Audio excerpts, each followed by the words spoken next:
Hello बच्चों, I am Rahul Sharma, chemistry faculty alchemy learning centre from Jodhpur. तो हमने पिछले लेक्चर में बात की थी रेजोनेंस की। तो रेजोनेंस में मैंने आपको 5 केसेस बताए थे। 5 केसेस में जब मैंने 5th केस की बात की तब मैंने बोला वहाँ पर एक स्पेशल टाइप का रेजोनेंस आता है।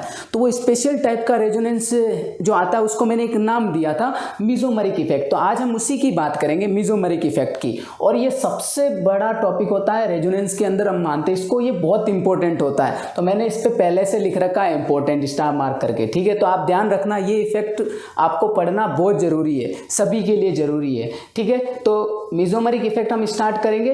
This is a special type of resonance. क्यों होता है स्पेशल टाइप ऑफ रेजोनेंस? क्योंकि हमने इसमें बात की थी कि ये कब होता है, व्हेन फंक्शनल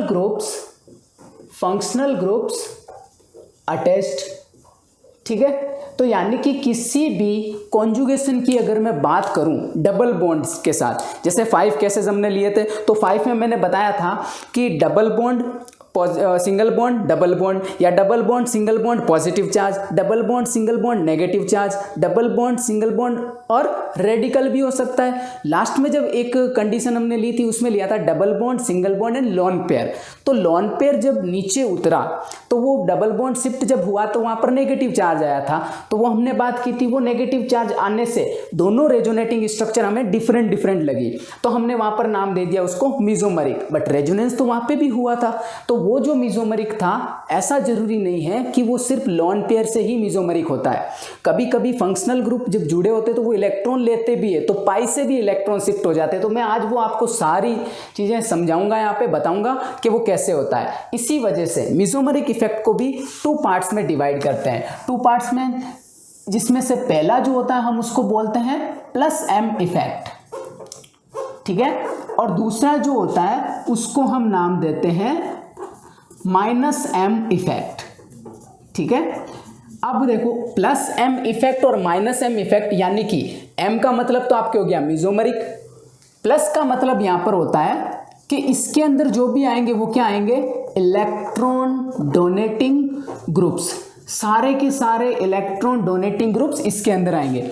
अब माइनस का मतलब है कि इलेक्ट्रॉन लेने वाला, यहां पर जो आएगा वो आपके सारे ग्रुप कौन से हो सकते हैं, इलेक्ट्रॉन विड्रॉइंग ग्रुप, यानी कि जो इलेक्ट्रॉन को खींचने की टेंडेंसी रखते हैं, ठीक है। तो इलेक्ट्रॉन विड्रॉइंग ग्रुप्स। अब देखो, यहां पर हम पूरे मीजोमेरिक को अगर पढ़ना चाहें तो वो एग्जाम्पल के थ्रू ही हो सकता है। ये तो मैंने सिंपल एक बात बताई है, इस नाम का मतलब बताया कि इलेक्ट्रॉन डोनेटिंग ग्रुप्स आएंगे, इलेक्ट्रॉन विड्रॉइंग। अब आपको पता कैसे चलेगा कि कौन सा इलेक्ट्रॉन डोनेटिंग है, कौन सा विड्रॉइंग? तो मैं पहले आपको ग्रुप्स बता देता हूं कि वो कौन कौन से ग्रुप्स होते हैं, उनको ऑर्डर में लिख देता हूं कि वो आपको प्लस एम शो करेंगे और माइनस एम।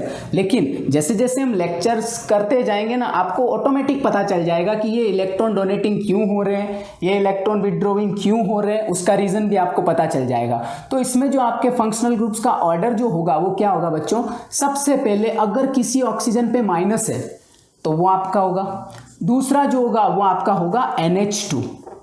NH2 क्यों होता है? बिकॉज इसके ऊपर एक लोन पेयर होता है, ये एक फंक्शनल ग्रुप है अमाइंस का, ठीक है। नेक्स्ट जो आता है सब्सटीट्यूटेड एमाइन ले लिया, सपोज मैंने NHR कर दिया, तो यहां पर भी तो लोन पेयर है। बट बेटा देखो, यहां पर H 2 थे, यहां पर एक H हटके R मीन्स यहां पर कार्बन की चेन आ सकती है, यानी कि कोई भी CH3 भी आ सकता है, C2H6 या इथाइल या मिथाइल, कोई भी ग्रुप आ सकता है। इसके बाद अगर आप कोई ग्रुप लोगे तो वो आपका हो सकता है OH, ठीक है। अब देखो, H हटके O माइनस बनता है, तो ये भी चीजें मैं आपको समझाऊंगा, बस आप पहले ऑर्डर लिख लेना जो बहुत इंपॉर्टेंट होता है। OH के बाद में आ जाएगा OCH3, ठीक है। इसके ऊपर 2 लोन पेयर होते हैं, इसके ऊपर भी 2 लोन पेयर होते हैं ऑक्सीजन के ऊपर। इसके बाद में वैसे तो बहुत सारे फंक्शनल ग्रुप है, सबसे इंपॉर्टेंट जो होता है वो आपका होता है NH2, OH एंड OCH3। ये वाले इसके सब्स्टिट्यूट हो जाएंगे, डेराइव हो जाएंगे। जैसे H को हटा के R आ गया, इसमें भी H को हटा के CH3 आ गया, तो ये डेरिवेटिव्स हो जाते हैं। इसके बाद में इसके अलावा भी और फंक्शनल ग्रुप्स आते हैं, जैसे हम बात करेंगे एस्टर्स की। तो मैं अभी एस्टर्स वगैरह को यहाँ पे नहीं लिख रहा हूँ, वो मैं बाद में कंसिडर कर दूंगा, बिकॉज उसका रीजन है एस्टर यहाँ पे भी आएंगे और यहाँ पे भी आएंगे, एमाइड्स यहाँ पे भी आएंगे और यहाँ पे भी आएंगे, तो उनको मैं अलग से पढ़ाऊंगा आपको, क्योंकि वो कब कंडीशन ऐसी अप्लाई होगी तब हम देखेंगे। अभी बस समझने के हिसाब से आपको देखना है। इसमें सबसे पहले मैंने ले लिया NO2 ग्रुप, NO2 के बाद में मैंने ले लिया CN। देखो बच्चों, ये जो CN होता है, कार्बन और नाइट्रोजन के बीच जो होते हैं ना ट्रिपल बॉन्ड होते हैं, ये सबको पता होना चाहिए, ये होता है CN। ठीक है, इस फंक्शनल ग्रुप को नाम दिया जाता है नाइट्राइल। ये साइनाइड होते हैं, इनको फंक्शनल ग्रुप के नाम से नाइट्राइल बोला जाता है। इसके बाद में आपने एक देखा होगा SO3H, बहुत कम पढ़ते हैं इसके बारे में, लेकिन ये भी जरूरी होता है क्योंकि आपके ऑर्डर में आ रहा है। तो कभी आपको ये दे दिया मान लो कॉम्पिटिटिव एग्जाम में, तो वो कंफ्यूजन हो जाती है वहाँ पे कि पहले आएगा, इसको प्रायोरिटी दिया किसी और को। SO3H के बाद में जो आपके आता है वो आता है aldehyde, C double bond OH। फिर आता है आपके पास ketone, C double bond O। Then आपके और आते जाएंगे फंक्शनल ग्रुप जो भी होंगे, इसमें भी और आते जाएंगे। ठीक है, तो पहले मैं आपको समझाने के हिसाब से इसमें से एक ग्रुप लूंगा और इसमें से एक ग्रुप लूंगा और उसको मैं डिस्कस करूंगा कि हम है ना इनको स्टडी कैसे करते हैं, मेसोमेरिक इफेक्ट का क्या रोल प्ले होता है। अब देखो, सबसे पहले मैं इस +M इफेक्ट के कुछ इंपॉर्टेंट पॉइंट्स बता देता हूँ। वो इंपॉर्टेंट पॉइंट्स क्या होते हैं वो आप हमेशा याद रखना, बहुत हेल्प करेंगे आपको वो पॉइंट्स, क्योंकि उनके बिना कुछ नहीं हो सकता। ये क्या क्या बताते हैं वो देखो आप। +M इफेक्ट जो आपको बताता है वो क्या बताता है, पहला इलेक्ट्रॉन डोनेटिंग की हमने बात कर ली, ये होते हैं ऑर्थो या पैरा डायरेक्टिंग ग्रुप। अभी मैं बताऊंगा ऑर्थो और पैरा क्या होते हैं, ortho and para directing groups. ठीक है, दूसरा यानी कि ऑर्थो एंड पैरा डायरेक्टिंग तो हो गए, ये इसकी पहली बात हो गई। दूसरी बात, ये ग्रुप कैसे होते हैं, एक्टिवेटिंग ग्रुप्स, एक्टिवेटिंग ग्रुप्स। ठीक है, इसी तरीके से अगर मैं इसकी बात करूं तो इसका पहला पॉइंट क्या आएगा आपके पास इस इफेक्ट का, वो आएगा कि ये जो भी होते हैं वो कैसे होते हैं आपके Meta directing group, Meta directing groups. और जो आपका दूसरा पॉइंट होगा वो आपका क्या होता है, डीएक्टिवेटिंग ग्रुप्स। ठीक है, अब ये एक्टिवेटिंग है, ये डीएक्टिवेटिंग है। मैं आपको एक चीज इसमें और लिखूंगा, सम नहीं करके, सपोज मैंने ऐसे लिख दिया कि एक्स में आपके पता है क्या आते हैं, हेलोजेंस, फ्लोरीन, फिर आता है क्लोरीन, फिर आता है ब्रोमीन, फिर आता है आयोडीन। ध्यान देना बच्चों, देखो क्या होता है कि इनको ortho and para directing groups बोला जाता है, वो तो मैंने इनके रिस्पेक्ट में बोल दिया। एक्टिवेटिंग ग्रुप्स भी बोला जाता है, वो इनके रिस्पेक्ट में बोल दिया। बट मैंने नीचे एक तीसरा पॉइंट लिखा है अलग से, जो बहुत इंपॉर्टेंट है आपके लिए। उसमें क्या लिखा है मैंने कि जो एक्स यानी कि ये होते हैं हेलोजेंस, आपके ये होते हैं हेलोजेंस। हेलोजेंस की है ना दो प्रॉपर्टी होती है, ये बेंजीन रिंग के साथ या किसी डबल बॉन्ड में कॉन्जुगेशन के साथ रेजोनेंस भी कर सकते हैं और वहां पर अपनी इलेक्ट्रोनेगेटिविटी भी शो कर सकते हैं। ये हाईली इलेक्ट्रोनेगेटिव होते हैं। अब फ्लोरीन के ऊपर देखो आपके पास 3 लोन पेयर होते हैं, 1 2 3। क्लोरीन के ऊपर भी आपके पास 3 लोन पेयर होते हैं, 1 2 3। ब्रोमीन के ऊपर भी 3। मतलब हेलोजन की अगर हम बात करें तो हेलोजन में वैलेंस इलेक्ट्रॉन 7 होते हैं। 7 में एक बॉन्ड बना रखा है यहाँ पे, इसका मतलब ये ऑक्टेट कंप्लीट शो कर रहा है यहाँ पे। तो बॉन्ड में कितने इलेक्ट्रॉन है, 2, लेकिन एक इलेक्ट्रॉन आयोडीन का है।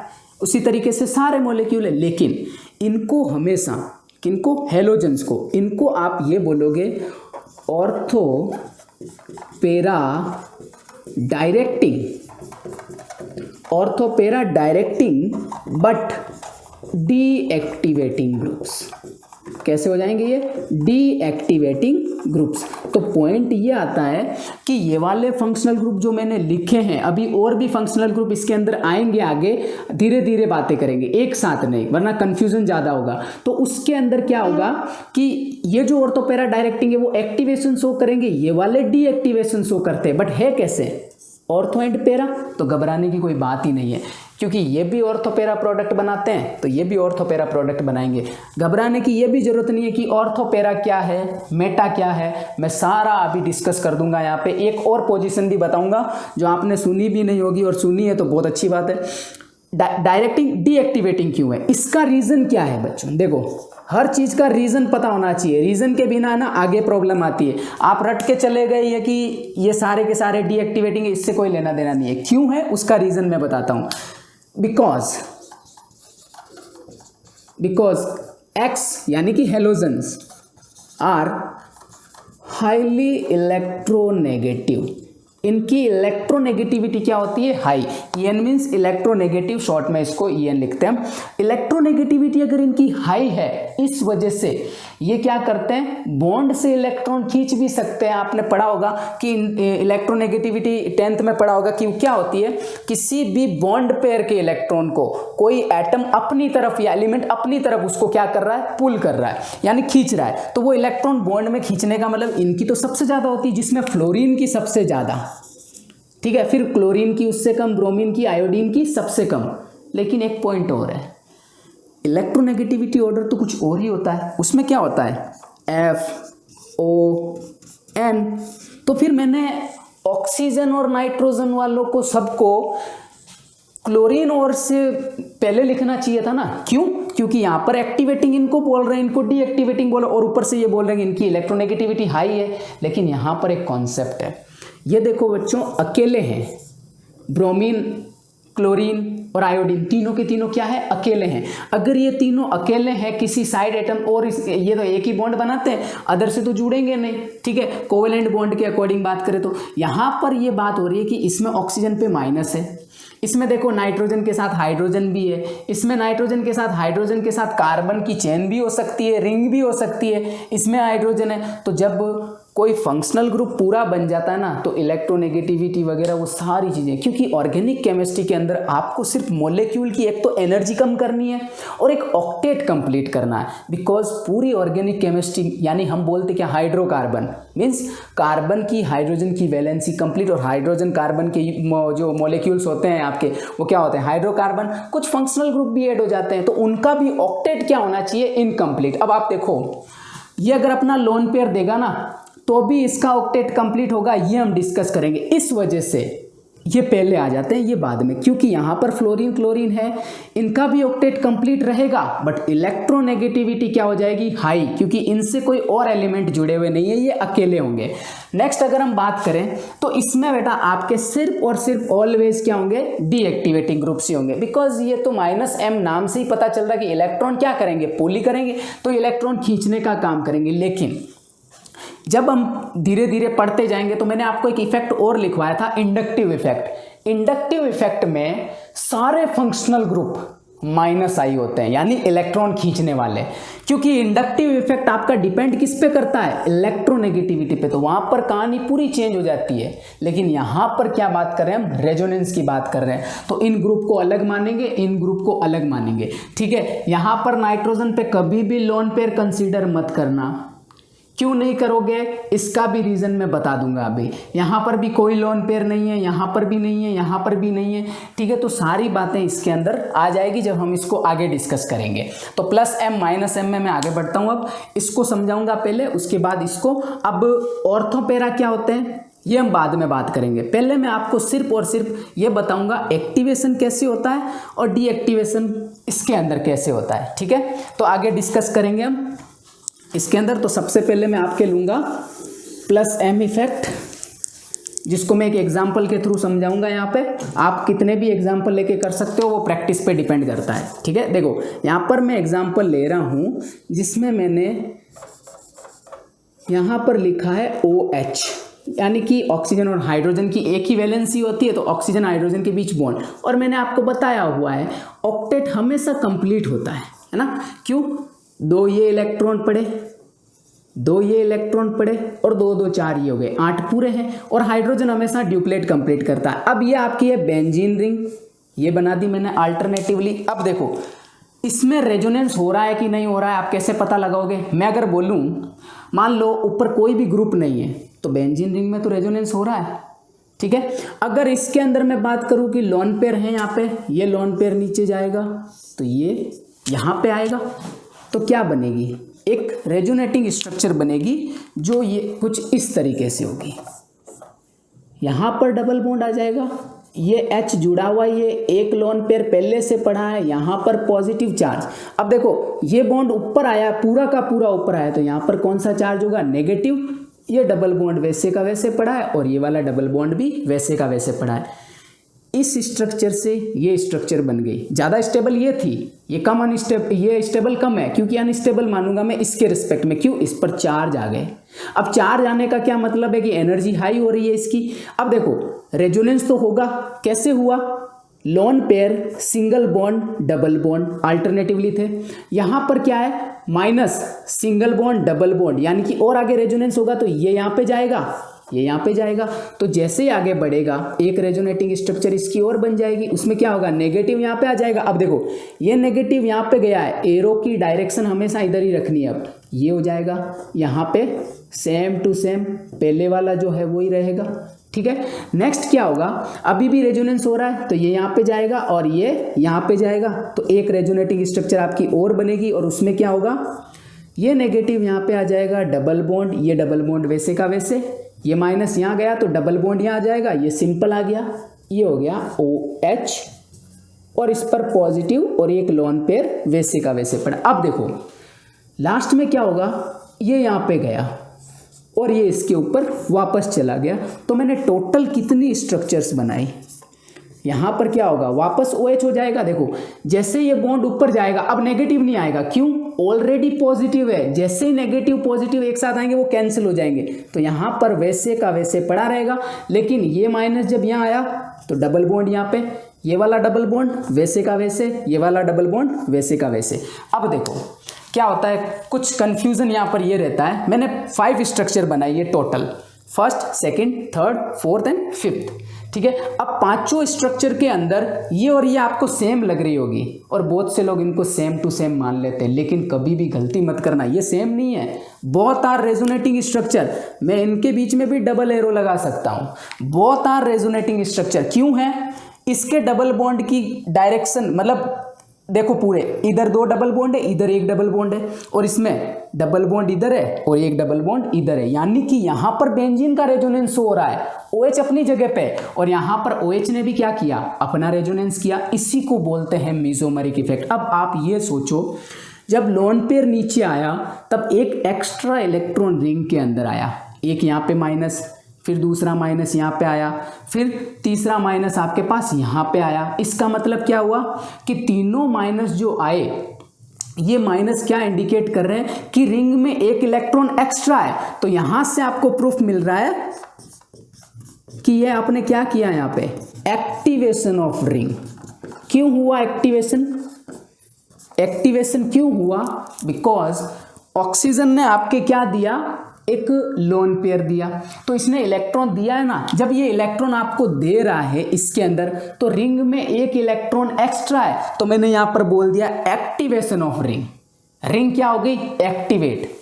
पर एक्टिवेट किसके लिए, रिंग एक्टिवेट जरूर हुई है बट किसके लिए, यहां पर माइनस प्रूफ करता है कि रिंग के अंदर एक एक्स्ट्रा इलेक्ट्रॉन है, तो ये इलेक्ट्रॉन किसी को भी डोनेट कर सकता है। अब आपको पता होगा 2 होते हैं, इलेक्ट्रोफाइल एंड न्यूक्लियोफाइल। इलेक्ट्रोफाइल तो इलेक्ट्रॉन लेने का काम करेंगे, न्यूक्लियोफाइल देने का काम करेंगे। तो ये तो देने का काम कर सकता है, दैट मीन्स ये न्यूक्लियोफाइल हो गया। इससे कौन जुड़ेगा, इलेक्ट्रोफाइल। इसीलिए बोला जाता है कि जो मेसोमेरिक इफेक्ट होता है वो इलेक्ट्रोफिलिक सब्स्टिट्यूशन रिएक्शन में सबसे ज्यादा यूज होता है। क्यों, रिंग को एक्टिवेट करता है। अब जैसे ये माइनस यहाँ पर नीचे आएंगे, ये सब जाएंगे घूमेंगे, तो वहां पर इलेक्ट्रोफाइल जुड़ सकता है। जहां जहां माइनस है वहां इलेक्ट्रोफाइल जुड़ सकता है, क्योंकि इलेक्ट्रोफाइल पॉजिटिव भी हो सकता है और नहीं भी हो सकता है, लेकिन इलेक्ट्रोफाइल पे कभी माइनस नहीं होगा। वो बात की बातें हैं, लेकिन अभी आप इतना समझो, माइनस की वजह से रिंग का एक्टिवेशन हो गया, इतना मान के चलो, तो भी कंफ्यूजन नहीं होगा आपको, ठीक है। तो यहाँ पर जितने भी मैंने ये डिस्कस किए रेजोनेटिंग स्ट्रक्चर है सारी की सारी। तो कितनी रेजोनेटिंग स्ट्रक्चर बनी, टोटल 5 रेजोनेटिंग स्ट्रक्चर। अब 12th क्लास में भी है ना क्वेश्चन आते हैं। मैंने यहाँ पर नीट जेई 11-12 लिख रखा है। 11th का टॉपिक है, ये सब जानते हैं। नीट जेई में इसको पढ़ा जाता है वापस से, सब जानते हैं। लेकिन 12th में क्यों इंपॉर्टेंट है, बिकॉज 12th में आपके आ जाते हैं फंक्शनल ग्रुप। तो बेंजीन पे क्या लग गया, OH, दिस इज फिनॉल। तो फिनॉल आपका चैप्टर है एल्कोहल फिनॉल ईथर, उसमें से आपके 33.33% चैप्टर वो आपका है ना फिनॉल पे डिपेंड रहेगा। तो पूरी फिनॉल की अगर आपको रिएक्शन पढ़नी है तो वो इसी इफेक्ट से पढ़नी पड़ेगी आपको, ठीक है। 70% रिएक्शन इससे हो जाएगी आपकी, ध्यान रखना। तो यहाँ पर 5 रेजोनेटिंग स्ट्रक्चर इसकी बनी और आपको एग्जाम में क्वेश्चन पूछा जा सकता है। नेक्स्ट इसकी बात करते हैं। देखो इसमें मैं फटाफट आपको बताता हूँ कि कैसे करते हैं। सपोज एक बेंजीन रिंग मैंने फिर से ले ली, वही की वही बेंजीन रिंग। अब इसमें से कोई एक ग्रुप जोड़ दिया, चलो मैं NO2 बाद में लूँगा, क्योंकि अभी मैं अगर इसको ले लूँगा तो आप कंफ्यूज ज़्यादा हो जाएगा। मैं CN को लेता हूँ, तो मैंने यहाँ पर क्या किया, C ट्रिपल बॉन्ड N। तो देखो बच्चों, ये कार्बन के पास कितने बॉन्ड है, 4 बॉन्ड है, 1 2 3 एंड 4। दैट मीन्स कार्बन का ऑक्टेट कंप्लीट है। कार्बन पे कोई लोन पेयर है क्या, कोई लोन पेयर नहीं है। अगर कोई लोन पेयर नहीं है तो नाइट्रोजन की इलेक्ट्रोनेगेटिविटी ज़्यादा, डेल नेगेटिव, तो कार्बन पे क्या आएगा, डेल पॉजिटिव। ध्यान रखना, नाइट्रोजन की इलेक्ट्रोनेगेटिविटी कार्बन से ज़्यादा होती है, तो ये इलेक्ट्रॉन खींचेगा इससे, इलेक्ट्रोनेगेटिविटी ज़्यादा है, तो इस पर हम क्या शो कर सकते हैं कि इस पर कुछ पार्शियल पॉजिटिव कैरेक्टर है, तो इस पर पार्शियल नेगेटिव है, ठीक है। अब क्या होगा, क्या ये कार्बन इलेक्ट्रॉन दे सकता है रिंग को, कभी भी नहीं दे सकता। ये क्या करेगा, रिंग से इलेक्ट्रॉन लेगा, यानी कि इस बार एरोस के डायरेक्शन चेंज हो जाएंगे। चलो मैंने बॉन्ड को यहाँ पे चढ़ाया, ठीक है। अब आपकी देखो, मैं यहाँ पर एक स्ट्रक्चर बनाता हूँ, जो आप अक्सर गलतियाँ करते हो, वो क्या गलतियाँ होती है, ध्यान देना। यहाँ पे मैंने ये बॉन्ड बना लिए ऐसे, और कार्बन के ऊपर कोई भी चार्ज नहीं लगा के इसको मैं हटा देता हूँ, इस पर नेगेटिव कर देता हूँ, ये एरो ऐसे शो कर दिया। ऐसा क्यों हुआ देखना, यहाँ से बॉन्ड गया, ये पॉजिटिव आ गया, ये डबल बॉन्ड आ गया, और ये डबल बॉन्ड आ गया। क्या होता है, यहाँ पर कोई चार्ज नहीं था, डबल बॉन्ड ऊपर गया, इस कार्बन से ये वाला बॉन्ड तो जुड़ा हुआ था। ये जो इलेक्ट्रॉन है, इस बॉन्ड के अंदर 2 इलेक्ट्रॉन है, सिग्मा तो शिफ्ट होता नहीं है, पाई जाएगा ऊपर। जैसे ये ऊपर जाएगा तो देखो, ये तो इसके पास ही रह रहा है, यहीं पे यही डबल बॉन्ड बन रहा है, तो इससे कितना इलेक्ट्रॉन दूर हो रहा है, एक ही इलेक्ट्रॉन दूर हो रहा है। तो ये किसके पास जाएगा, इस कार्बन के पास जाएगा। जैसे ही कार्बन के पास जाएगा, कार्बन पे नेगेटिव चार्ज आ जाएगा, और बॉन्ड कितने बन जाएंगे, 5। अभी अलग से बना के बता देता हूं। पर प्लस कैसे आया वो आपको पता चल गया होगा। यहां से एक इलेक्ट्रॉन चला गया, एक तो पड़ा है, एक चला गया, तो इस वजह से कितना प्लस आएगा, 1 प्लस। लेकिन जैसे ही मैंने ये डबल बॉन्ड बनाए, तो एक बॉन्ड आगे शिफ्ट कर दिया, तो आगे शिफ्ट करते नाइट्रोजन पे, यानी कि यहाँ का इलेक्ट्रॉन कौन लेके गया, नाइट्रोजन लेके गया। क्यों लेके गया, क्योंकि इसकी इलेक्ट्रोनेगेटिविटी हाई है। आपको यही पढ़ाते होंगे, लेकिन मैं आपको याद करने का एक तरीका और बताता हूँ। कार्बन ने कभी 5 बॉन्ड बनाए हैं क्या, कभी नहीं। क्यों, यहाँ पर मैं अगर डबल बॉन्ड बना देता, आगे वाले बॉन्ड को शिफ्ट नहीं करता, तो यहाँ पर तो 3 बॉन्ड होते, तो कार्बन के पास 3 और 2 कितने हो जाते, 5। इतनी इसकी औकात नहीं होती है, तो 5 बॉन्ड नहीं बन सकते, इसलिए एक बॉन्ड आगे शिफ्ट हो जाएगा। और दूसरा, आगे शिफ्ट होने के लिए वहां पर क्या होना चाहिए, एक हाईली इलेक्ट्रोनेगेटिव एलिमेंट होना चाहिए। तो ये आगे जाते ही इस पे माइनस आएगा, तो ऑल ओवर जो इलेक्ट्रॉन रिंग से बाहर आया, तो वो डेल नेगेटिव आपको बता देता है कि माइनस किस पे आएगा, इसी पे आएगा, और कार्बन न्यूट्रल रहेगा, और पॉजिटिव कहाँ आएगा, रिंग में। अब देखो, अब एरो उल्टे चलेंगे। क्यों, हायर इलेक्ट्रॉन डेंसिटी क्या होगी आपके पास, पाई, पॉजिटिव तो कम होती है। जैसे ही आगे जाएगा, यहाँ पे बॉन्ड बन जाएगा, डबल बॉन्ड, यहाँ पे एक डबल बॉन्ड था ही, यहाँ पे वो का वही रखना है आपको, ये लो माइनस, ठीक है। नेक्स्ट क्या होगा कि यहाँ पर आ गया ये आपका पॉजिटिव चार्ज। अब नेक्स्ट एक बॉन्ड और जाएगा आपका, ये रहा यहाँ पे, ठीक है। ये जैसे यहाँ पे जाएगा तो पॉजिटिव ऊपर वाले पे आ जाएगा। अब ये पॉजिटिव कुछ इस तरीके से यहाँ पे आ गया, ये हो गया double bond C, double bond N minus पे। ये देखो, ये बॉन्ड यहाँ पे शिफ्ट हुआ, तो ये यहाँ पे आ गया, ये बॉन्ड वहीं का वहीं था, वहाँ का वहाँ है। अब क्या होगा, मैं वापस स्ट्रक्चर को चार्ज हटाना चाहूँ तो क्या करूँगा, ये मैं नीचे उतार दूंगा, तो ये बॉन्ड कहाँ शिफ्ट होगा, इधर की तरफ शिफ्ट होगा। जैसे इधर की तरफ शिफ्ट होगा, वापस आपको एक स्ट्रक्चर मिलेगी, और वो स्ट्रक्चर आपकी क्या होगी, एक बॉन्ड यहाँ पे, ये देखो ये बॉन्ड यहाँ पे शिफ्ट हुआ, ये वहाँ का वहाँ है, ये वहाँ का वहाँ है, ये हो जाएगा C अकेला वापस, क्योंकि एक सिंगल बॉन्ड हो गया। अब ये माइनस नीचे उतरा है, तो वापस 3 बॉन्ड बना लिए। कहने का मतलब ये है कि इसके जैसी ये दिख रही है, लेकिन फिर से कह रहा हूँ डबल बॉन्ड देख लो आप, इसमें डबल बॉन्ड 2 इधर है 1 उधर है, उसमें 2 उधर है 1 इधर है, यानी कि ये दोनों भी रेजोनेटिंग स्ट्रक्चर है और दोनों अलग अलग हैं। क्यों अलग अलग है? क्योंकि यहाँ पर बेंजीन का रेजोनेंस हम देख रहे हैं। तो ऑल ओवर पूरी अगर बात करूँ तो रेजोनेंस हाइब्रिड तो वही बनेगा, इसके अंदर भी फंक्शनल ग्रुप वैसा ही रहेगा। इसको हम सर्कल से शो कर सकते हैं तो वो आराम से आप कर सकते हो, बिकॉज ये दोनों क्या आपकी रेजोनेटिंग स्ट्रक्चर है। ठीक है, अब देखो इसमें भी कितनी बनी, 5 रेजोनेटिंग स्ट्रक्चर। कभी कभी क्या होता है गिनने का प्रॉब्लम रहता है, तो गिनना होता है ना, वो बनानी भी पड़ती है पूरी की पूरी गिनने के लिए। 1 2 3 4 5, इसमें भी 1 2 3 4 5। तो चाहे वो प्लस एम ग्रुप हो चाहे वो माइनस एम ग्रुप हो, 5 रेजोनेटिंग स्ट्रक्चर दोनों में बनी और बनेगी। लेकिन एक इम्पोर्टेंट पॉइंट और, आपने रेजोनेंस स्टार्ट किया और रेजोनेंस स्टार्ट करके लोन पेयर को यहाँ उतारा, यानी कि एंटी क्लॉकवाइज गए।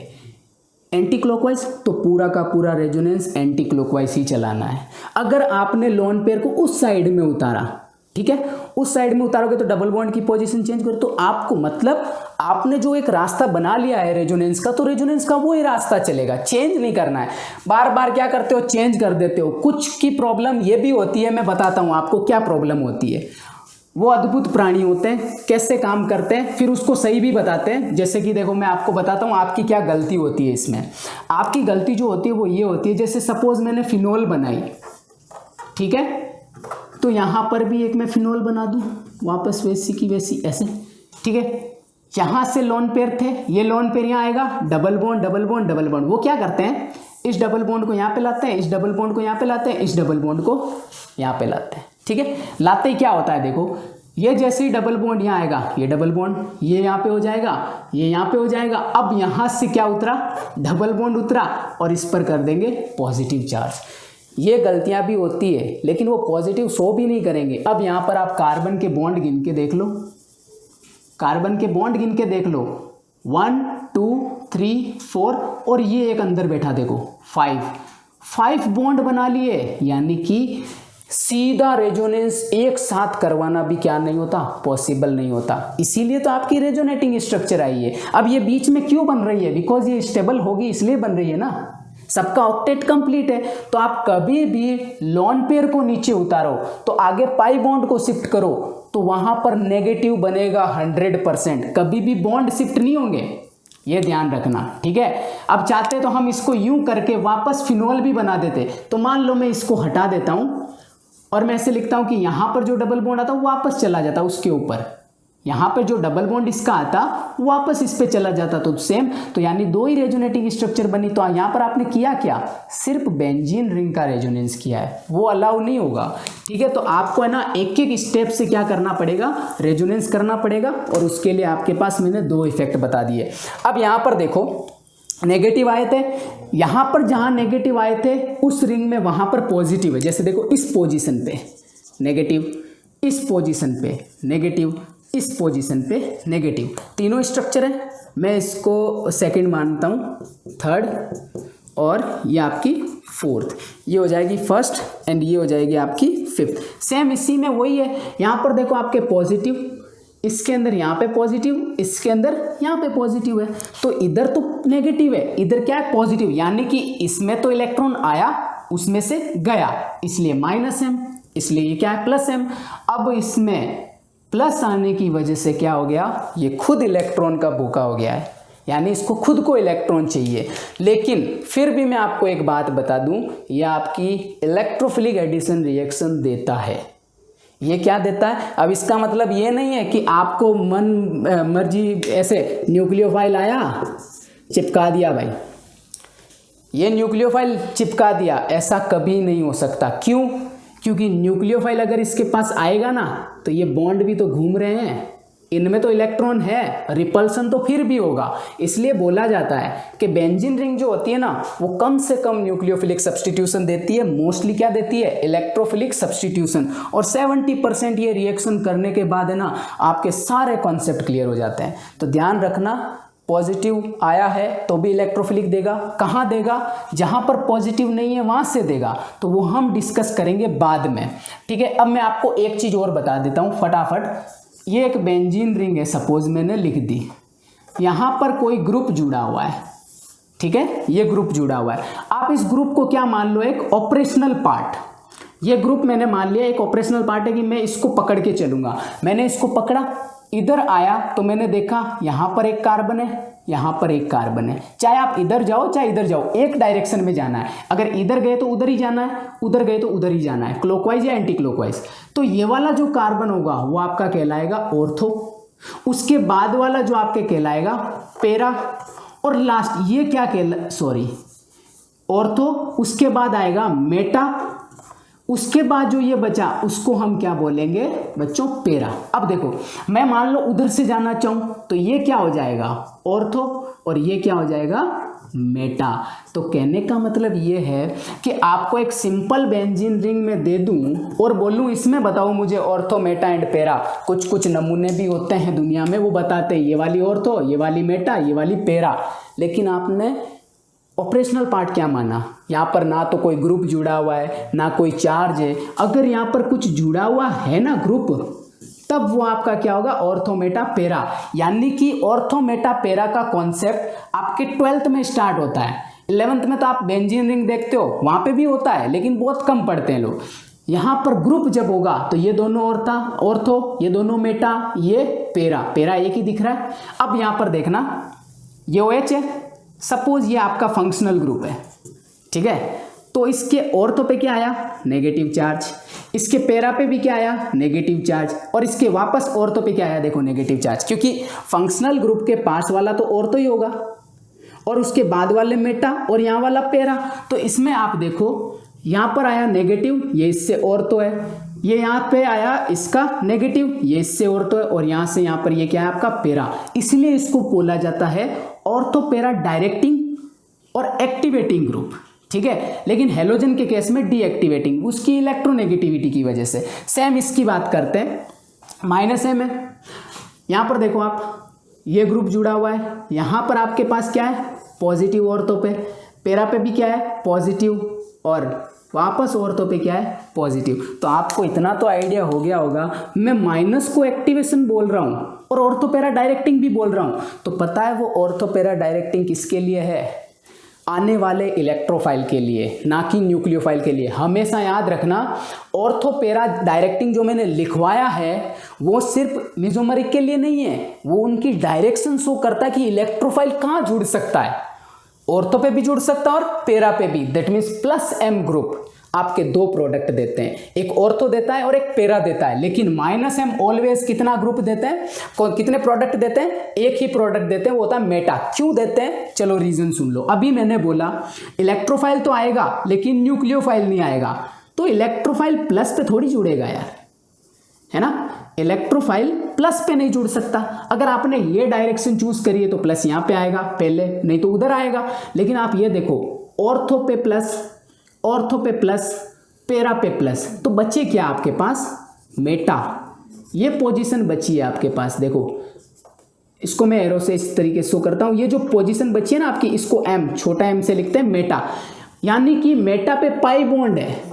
तो पाई बॉन्ड आपको रिंग में से डोनेट हो सकता है, यानी कि इसमें इलेक्ट्रोफाइल जुड़ेगा तो वो कहाँ पे जुड़ेगा मेटा पे जुड़ेगा, और इसमें सीधा जुड़ जाएगा आपके पास जहाँ इलेक्ट्रॉन की डेंसिटी ज़्यादा है। तो ऑर्थो पैरा पे ज़्यादा है और इसमें कहाँ ज़्यादा इलेक्ट्रॉन डेंसिटी मेटा पे। एग्जाम में बहुत बार क्वेश्चन आ जाते हैं, कैसे कि आपको एक ग्रुप जोड़ा हुआ दे देंगे, मान लो ये ग्रुप OH है, और आपसे पूछ लेंगे कि ऑर्थो पैरा और मेटा में आपको ऑर्डर लिखना है, इलेक्ट्रॉन डेंसिटी सबसे ज़्यादा कहाँ है, तो आप वहाँ पे क्या लिखोगे ortho = para greater than Meta, ठीक है। क्योंकि ऑर्थो और पैरा पे क्या है इलेक्ट्रॉन डेंसिटी ज़्यादा है जब वो फिनोल है। लेकिन अगर मैं इसी की जगह पे क्या जोड़ दूँ बेटा NO2 जोड़ दूँ जो कि एक -M ग्रुप है, तो वो उल्टा हो जाएगा, मेटा पे ज़्यादा ऑर्थो पैरा पे क्या हो जाएगी बराबर हो जाएगी। तो कहने का मतलब ये है जब आप +M जोड़ोगे तो ऑर्थो पैरा प्रोडक्ट बनेंगे, और आप जब -M जोड़ोगे तो वहाँ पर कौन बनेंगे मेटा बनेंगे, क्योंकि पहले कौन आ रहा है वो आपको डिसाइड करना होता है,